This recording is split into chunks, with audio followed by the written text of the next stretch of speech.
Hello दोस्तों, welcome to exams UP तक। मेरा नाम है सत्य मिश्रा और मैं आप लोगों को पढ़ा रहा हूँ सामान्य हिंदी। सामान्य हिंदी में समास चैप्टर में पढ़ा रहा हूँ, उसका पार्ट 3 है। 33 क्वेश्चन से लेके 55 क्वेश्चन तक मैं कंप्लीट कराया हूँ। ठीक है, इन क्वेश्चनों के माध्यम से आपकी परिभाषा और उदाहरण से दोनों समास पहचानने की क्षमता बढ़ जाएगी और परिभाषा समझ में अपने आप याद हो जाएगा। ठीक है, इसमें जो मैं प्रश्न लेके आया हूँ वो दरोगा, लेखपाल, एसएससी, जीडी और एक दिवसीय परीक्षाओं जैसे कि यूपी ट्रिपल एससी जो भी एग्ज़ाम्स निकालता है, ठीक है, उनसे चुने हुए क्वेश्चन हैं। ज़्यादातर क्वेश्चन टीजीटी पीजीटी से लिया हुआ हूँ मैं, जो कि सब्जेक्टिव होता है हिंदी का। तो क्वेश्चन अच्छे हैं, आपको समझाया अच्छा हूँ। वीडियो अच्छा लगेगा तो प्लीज़ लाइक करिएगा, शेयर करिएगा और चैनल को ज़रूर सब्सक्राइब करके बेल आइकन दबा लीजिएगा नेक्स्ट अपडेट के लिए।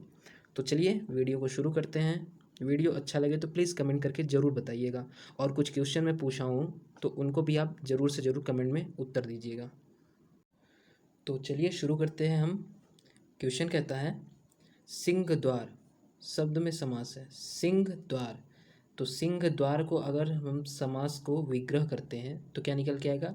सिंह का द्वार। और का, के और की, में, पर, द्वारा, ये सब क्या है? ये सब तत्कारक हैं और कारक चिन्ह का कहाँ किस में लोप होता है? तत्पुरुष समास में।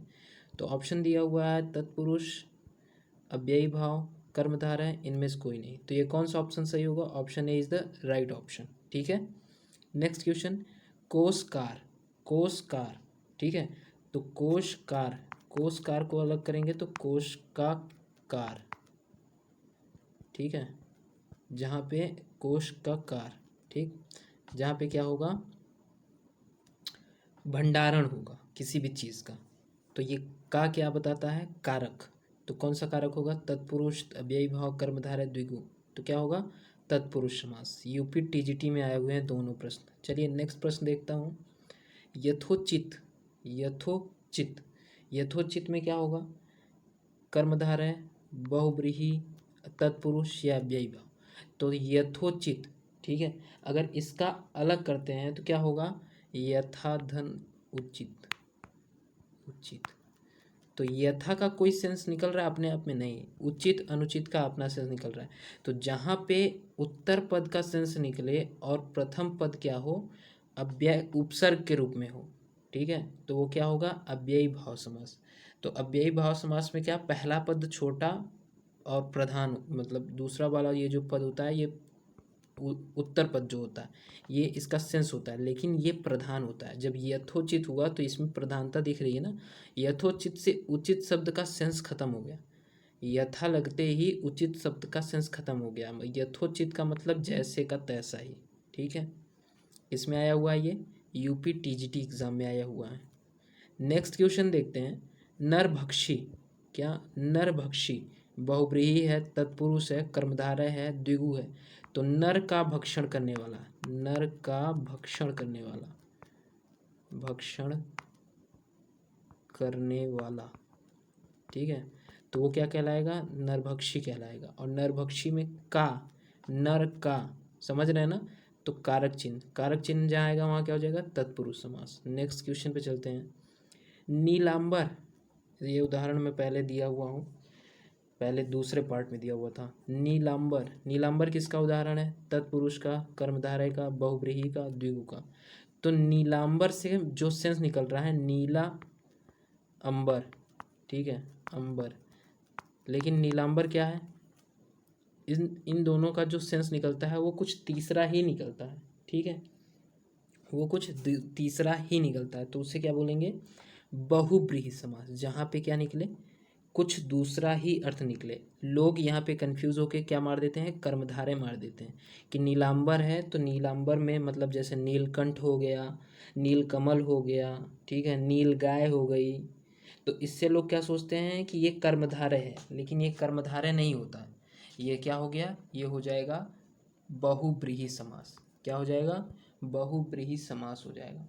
ठीक है, चलिए नेक्स्ट क्वेश्चन देखते हैं।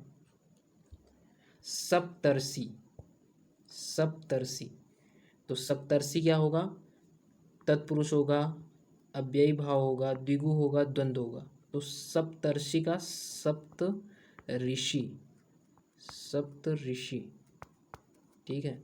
तो सप्त का मतलब 7, यहाँ सेंस अर्थ में भी नंबर आ रहा है ना, तो जहाँ पे नंबर संख्यावाचक शब्द आएगा वहाँ क्या हो जाएगा, द्विगु हो जाएगा। क्या हो जाएगा, द्विगु हो जाएगा। नेक्स्ट, नीलोत्पलम, कौन, नीलोत्पलम में कौन सा समास है, तो नीलोत्पलम कौन सा समास होगा, कर्मधारय होगा, बहुब्रीहि होगा, अव्ययवाचक होगा, या फिर अव्ययभाव होगा, या फिर तत्पुरुष। तो यहाँ पे बहुब्रीहि नहीं होगा, यहाँ पे नीलोत्पम का अपना अर्थ है, अपना ही अर्थ है, इसका मतलब कोई तीसरा नहीं है, इसका अपना ही अर्थ है। तो जहाँ पे अपना अर्थ होगा वहाँ पे क्या हो जाएगा, कर्मधारय, और जहाँ पे तीसरा अर्थ आएगा वहाँ पे क्या हो जाएगा, बहुब्रीहि। ये आपको समझना है, ठीक है। जहाँ पे शब्द का अर्थ स्वयं के लिए हो, शब्द का अर्थ स्वयं के लिए हो, वहाँ पे कर्मधारय समास होगा। जहाँ पे शब्द का अर्थ किसी तीसरे को संकेत करे तो वहाँ पे क्या होगा, बहुब्रीहि होगा। समझ में आ रहा होगा आपको, ये यूपी टीजीटी एग्जाम में आया हुआ, ठीक है। नेक्स्ट क्वेश्चन चलते हैं। धनंजय, धनंजय में कौन सा है, द्वंद्व है, कर्मधारय है, बहुब्रीहि है, अव्यय। तो धनंजय किसे बोलते हैं, धनंजय किसे बोलते हैं, तो धनंजय से किसी दूसरे को परिभाषित करते हैं। अब जैसे विष्णु हो गए, विष्णु को मान लीजिए कि विष्णु हो गए, ठीक है। तो धनंजय का सेंस क्या निकल रहा है, विष्णु। तो यहाँ कौन सा समास हो जाएगा, यहाँ पे हो जाएगा बहुब्रीहि समास, ठीक है। यहाँ पे कर्मधारय नहीं होगा। जब भी पर्यायवाची बने इनका तो वहाँ पे क्या होगा, बहुब्रीहि होगा। जब पर्यायवाची ना निकल के एक अर्थ निकले तो क्या होगा, कर्मधारय होगा, ठीक है। नेक्स्ट क्वेश्चन, मनमाना में कौन सा समास है, मन में मन माना, तो मन का माना, मन का माना, तो देखते हैं। अव्ययी भाव, कर्मधार है, तत्पुरुष, बहुब्रीहि। तो का क्या है, कारक है, तो कारक कहाँ आता है, कारक चिन्ह का कहाँ लोप होता है, तत्पुरुष में। तो option C is the right option. कतर ब्योत, कतर ब्योत में कौन सा समास है, तो कतर ब्योत में कौन सा है, द्वंद्व, द्विगु, तत्पुरुष, बहुब्रीहि। तो कतर ब्योत में द्वंद्व है। ये कतर और ब्योत आपस में क्या क्या अलग हैं, आपस में अलग है, एक दूसरे के विपरीत है, ठीक है। तो कतर और ब्योत में जहाँ पे भी दोनों शब्द अपना अलग अलग सेंस देते हों, जहाँ पे अलग अलग सेंस देते हों वहाँ पे क्या हो जाएगा, द्वंद्व समास हो जाएगा। तो option A is the right option. Next question चलते हैं। हानि लाभ, हानि लाभ का इस क्वेश्चन का आंसर आप मुझे कमेंट में समझा के करिए कि ये कौन सा समास होगा, ठीक है, ये कौन सा समास होगा। इनमें ऑप्शन दिया हुआ है, इनमें से कोई नहीं, तो ये ऑप्शन आप सही करके बताइए। इस क्वेश्चन का उत्तर मैं वीडियो के अंत में दे दूंगा, लेकिन इसका उत्तर आप मुझे कमेंट करके बताइएगा। नेक्स्ट क्वेश्चन, जय पराजय में कौन सा समास है, जय पराजय, फिर से वही क्वेश्चन आ गया है ना ऊपर वाला। तो जय पराजय आपस में क्या है, एक दूसरे के विपरीत हैं, और जब विपरीत होते हैं तो क्या होता है, हमेशा द्वंद्व समास होता है। अगर संख्यावाचक है तो द्विगु, अगर कुछ तीसरा अर्थ संकेत कर रहा है तो बहुब्रीहि। और अव्ययवाचक कब होगा, जब उसमें प्रत्यय या फिर उपसर्ग लगा होगा, प्रत्यय नहीं सॉरी उपसर्ग लगा होगा, पहला पद छोटा होगा और प्रधान भी वही पद होगा, क्योंकि उसके लगने से अर्थ बदल जाता है। जैसे अव्ययी भाव क्या मैं उदाहरण दे रहा हूँ, प्रतिदिन, दिन का क्या सेंस बनता है, दिन का सेंस बनता है कि हाँ दिन, लेकिन जैसे ही प्रति लग गया मतलब समझ में आया है रोज, है ना, रोज, पर डे, ठीक है। तो डे का सेंस अलग है, लेकिन पर का जब पर लगा तो वो अलग सेंस बना दिया। समझ में आया आप लोगों को ना। तो अव्ययी भाव किसे कहते हैं, जिनके आगे छोटे वर्ण लगते हैं, छोटे उपसर्ग लगते हैं, पहला पद छोटा होता है और प्रधानता होती है, वहाँ पे क्या होता है, अव्ययी भाव होता है। जहाँ पे दोनों जो शब्द होता है उसका अलग ही मतलब होता है, वो अलग ही सेंस निकाल रहे होते हैं, ठीक है, उसका अलग ही सेंस चल रहा होता है, वहाँ पे क्या होगा, बहुब्रीहि। और द्वंद्व कहाँ होगा, जहाँ पे दोनों शब्द आपस में अपोजिट हो, अपोजिट हो। और द्विगु कहाँ होगा, द्विगु वहाँ होगा जहाँ पे संख्यावाचक होगा, ठीक है। वीडियो अच्छा लग रहा है तो प्लीज़ वीडियो को लाइक करिएगा, शेयर करिएगा और चैनल को सब्सक्राइब करके बेल आइकन जरूर दबा लीजिएगा नेक्स्ट पार्ट के वीडियो के लिए, ठीक। और वीडियो कैसा लग रहा है इसको कमेंट करके ज़रूर बताइएगा। नेक्स्ट क्वेश्चन चलते हैं। लंबोदर, देखिए आ गया बहुब्रीहि का। लंबोदर का उदाहरण है, लंबोदर का उदाहरण क्या है, लंबा है उदर जिसका, अर्थात गणेश भगवान। तो बहुब्रीही है कि द्वंद्व है, द्विगु है, कर्मधार है। तो इसका उदाहरण तो मैं आपको समझा दिया था। बहुब्रीही में क्या तीसरा अर्थ दे रहा है ना, लंबोदर मतलब भगवान गणेश। तो ये क्या हो गया, option is the right option, TGT में आया हुआ है। नेक्स्ट, तिरंगा शब्द में समास है। तिरंगा, तिरंगा शब्द में समास है। यहाँ इसको अलग करेंगे तो तीन रंगों वाला, तीन रंगों वाला, ठीक है, तीन रंगों वाला। अब जब तीन रंगों वाला बात करेगा तो तीन रंगों में तीन आ रहा है ना सेंस में, और जहाँ पे भी संख्या आएगी वहाँ पे क्या तुरंत आ जाएगा, वहाँ पे आ जाएगा तुरंत ही द्विगु समास। तो ना द्वंद्व होगा, ना व्यय होगा, ना कर्मधारय होगा, ठीक है। नेक्स्ट क्वेश्चन पे चलते हैं। पंचवटी, अब इस वाले का आंसर आप मुझे करके बताओगे। इसका आंसर आप कमेंट में मुझे समझाओगे कि क्यों होगा, पंचवटी का क्या होगा, ठीक है। आंसर तो दिया हुआ है लेकिन ये क्यों होगा ये मुझे आप समझाओगे, क्योंकि ऊपर मैं आपको समझा दिया। नेक्स्ट क्वेश्चन, परमानंद, परमानंद शब्द में कौन सा समास है। परमानंद में है तत्पुरुष, द्वंद्व, कर्मधारय, अव्ययी भाव। तो परमानंद में कौन सा है, कर्मधारय। इसमें क्या होता है, इसमें उत्तर पद प्रधान होता है, ठीक है, और जो पूर्व पद होता है, जैसे इसका पहले समास विग्रह कर लेते हैं, परम आनंद, आनंद। अब ये आनंद जो है ये मेन शब्द हो गया, ठीक है, लेकिन आनंद कैसा आ रहा है, जिसमें परम सुख मिल रहा है, परम आनंद आ रहा है, ठीक है।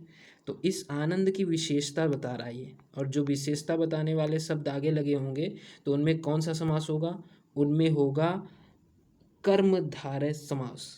उनमें कौन सा होगा, कर्मधारय समास, जिनमें दूसरा उत्तर पद प्रधान प्लस में प्रथम पद क्या है उसका विशेषता बतलाएगा, ठीक है। जैसे नीलकंठ, कंठ कैसा है, नील, ठीक है, नीलकंठ। ये एक ऐसा एग्जाम्पल है, ये एक ऐसा एग्जाम्पल है जो कि आपको बहुत ही ज़्यादा कंफ्यूज करेगा, ठीक है। ये अगर ऑप्शन में, अगर ऑप्शन में बहुब्रीही नहीं दिया गया है तो ये कर्मधारय में चला जाता है, और कर्मधारय नहीं दिया है तो ये बहुब्रीही में चला जाता है। अब पूछेंगे कैसे, इसको समझाता हूँ। नीलकंठ, नीलकंठ किसे बोलते हैं, नीलकंठ बोलते हैं, एक मिनट, नीलकंठ बोलते हैं भगवान शंकर को, ठीक है, भगवान शंकर को क्या बोलते हैं, नीलकंठ बोलते हैं। तो इसका सेंस क्या बन रहा है, संकेत कर रहा है ये तीसरे की तरफ ना, शंकर भगवान की तरफ कर रहा है। लेकिन एक चीज़ देखिए, नीला है कंठ, ठीक है, तो कंठ कैसा है, विशेषता बतला रहा है नीला, ठीक है, नीला।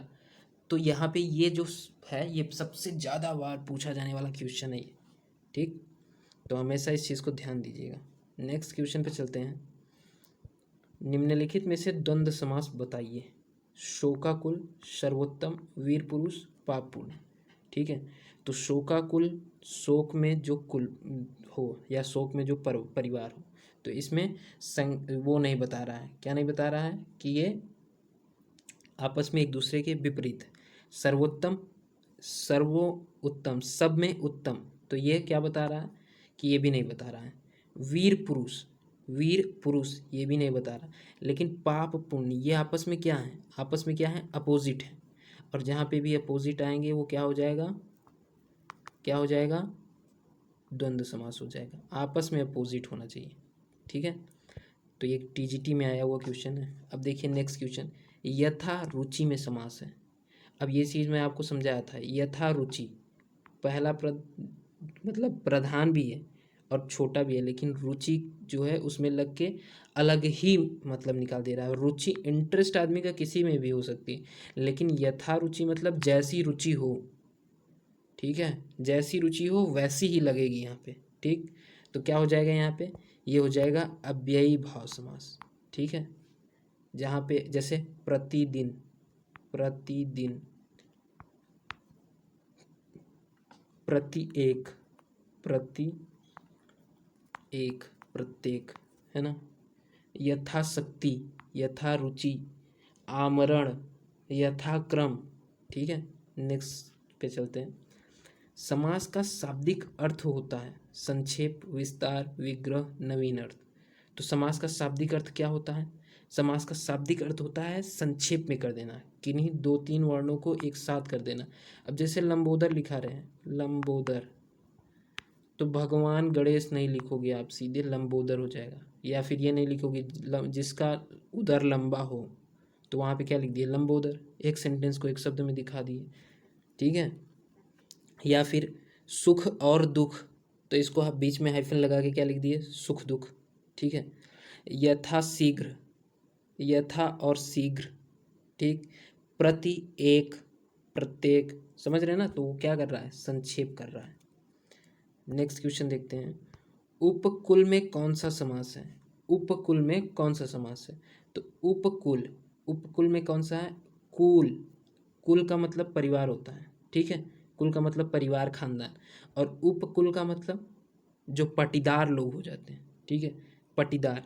तो दो सेंस बदल दिया ना इसका, आके उप लग के इसका सेंस बदल दिया। तो जहाँ पे उपसर्ग लग के उसका सेंस बदल दे और उपसर्ग प्रधान हो, तो क्या हो जाएगा वहाँ पे, अव्ययी भाव समास हो जाएगा। क्या हो जाएगा, अव्ययी भाव, ठीक है। नेक्स्ट क्वेश्चन, यथाशीघ्र, यथाशीघ्र अभी मैं एक एग्जाम्पल दिया हूँ 41 क्वेश्चन में, ठीक है। तो इसका, इसमें कौन सा समास होगा, इसमें समास कौन सा होगा, अव्ययी भाव समास होगा। क्यों होगा, इसका उत्तर आप जानो। चौराहा कौन सा समास है, चौराहा, ये देखो आप, 4 राहों वाला, 4 रास्तों वाला, रास्तों वाला, ठीक है। अब चार, चार अर्थ में आ रहा है, और अर्थ में जब नंबर आएगा तो वहाँ पे क्या होगा, द्विगु होगा। अगर संख्यात्मक जैसे ही आया वहाँ पे क्या हो जाएगा, द्विगु हो जाएगा, ठीक है। इतना जब 54 क्वेश्चन में आपको बखूबी मैं कह सकता हूँ गारंटी के साथ में कि समास पहचानने आप लोगों को आने लगा है, ठीक है। नेक्स्ट क्वेश्चन देखते हैं, निर्विवाद में समास है, निर्विवाद में समास है कौन सा, कर्मधारय, अव्ययी भाव, तत्पुरुष, बहुब्रीहि। तो निर्विवाद, निर्विवाद में कौन सा समास है, कर्मधारय समास है, ठीक है। कर्मधारय समास, कर्मधारय के शब्द का क्या, कर्मधारय की परिभाषा क्या होती है, पहचान क्या होता है, कि उत्तर पद प्रधान होता है और पूर्व पद विशेषता बतलाता है, ठीक है। तो विवाद, निर्विवाद मतलब कोई विवाद नहीं, विवाद का जो विशेषता बता रहा है वो क्या है, कि निर्विवाद है, विवाद नहीं है, विवाद की विशेषता बता रहा है ना ये। तो इससे आपको समझ में आया कि यहाँ कौन सा समास होगा, कर्मधारय समास होगा, ठीक है। आज हमने 55 तक कंप्लीट कर लिया है ये, कल हम 55 के आगे तक चलेंगे। तब तक के लिए आप लोग अगर फर्स्ट और सेकंड पार्ट नहीं देखे हैं तो उसको देख लेंगे, फर्स्ट और सेकंड पार्ट, तो उससे आप लोगों को बहुत ज़्यादा नॉलेज होगी।